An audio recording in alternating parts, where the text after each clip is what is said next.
Image copyright Claire Wood. Image caption Rachel Bland hosts the podcast You, Me and the Big C with Lauren Mann and Deborah James. BBC presenter Rachel Bland, who blogs about having cancer, says her hopes now rest on clinical trials after being told her breast cancer was incurable. The 40-year-old said she had become a lab rat in her latest post, after starting her first trial last week. She also revealed she was out with her young son when she received a call with the news that her cancer was incurable. Bland, who also co-hosts the podcast You, Me and the Big C, was diagnosed with breast cancer in November 2016. She had months of chemotherapy and radiotherapy in 2017 but required more surgery earlier this year after discovering cancer had spread to her lymph nodes. The BBC Radio 5 live newsreader and presenter was with her 2-year-old son Freddie and his friends at an ice cream farm when she received a call with the results of some biopsies. On her blog Big C Little Me, she wrote, "My heart raced as I answered it, knowing a phone call did not bode well. Then came the words, I am so sorry, it's bad news. The biopsies have come back showing the same cancer is back and is in the skin. I watched my little Freddie innocently playing away in a tire in the barn and my heart broke for him. I ate him up and dashed home and then had to break her husband Steve's heart with the news that my cancer was now metastatic and therefore incurable." Image copyright Rachel Bland. Image caption Rachel with her husband Steve and son Freddie. Metastatic, or secondary, breast cancer occurs when cancer cells spread from the primary cancer in the breast through the lymphatic or blood system to other parts of the body.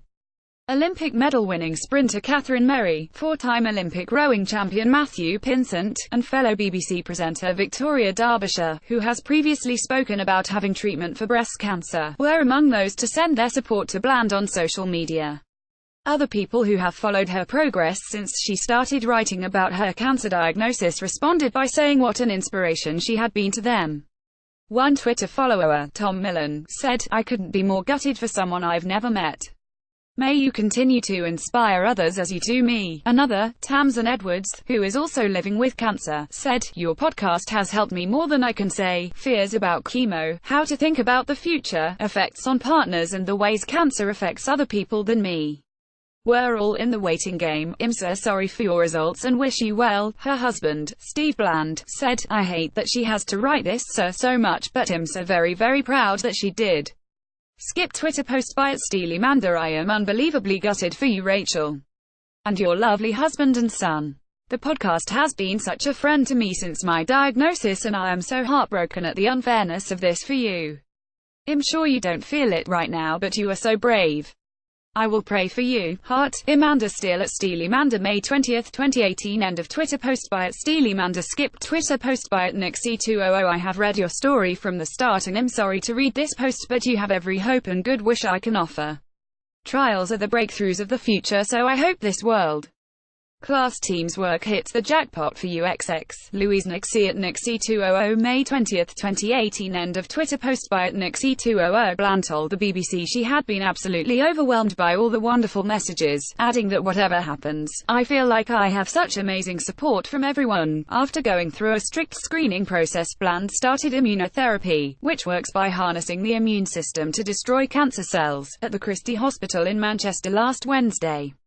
She is taking a new trial drug that is designed to make immunotherapy, usually used for other cancers, more effective in treating breast cancer. It was very early in the process, she said, but she felt an odd sense of pride that she was one of fewer than 150 people in the world to test it. If it doesn't help me, then I hope the data I provide will at some point in the future help others in the same position, she added. I feel a bit like a grenade with the pin out, just waiting for some odd sensations to appear. TikTok. She said she will stay on the trial if, when she has a scan in 6 weeks, the cancer is stable or has shrunk, or if it has grown by more than 20%, she will be put on a different trial. We are waiting and hoping, she said.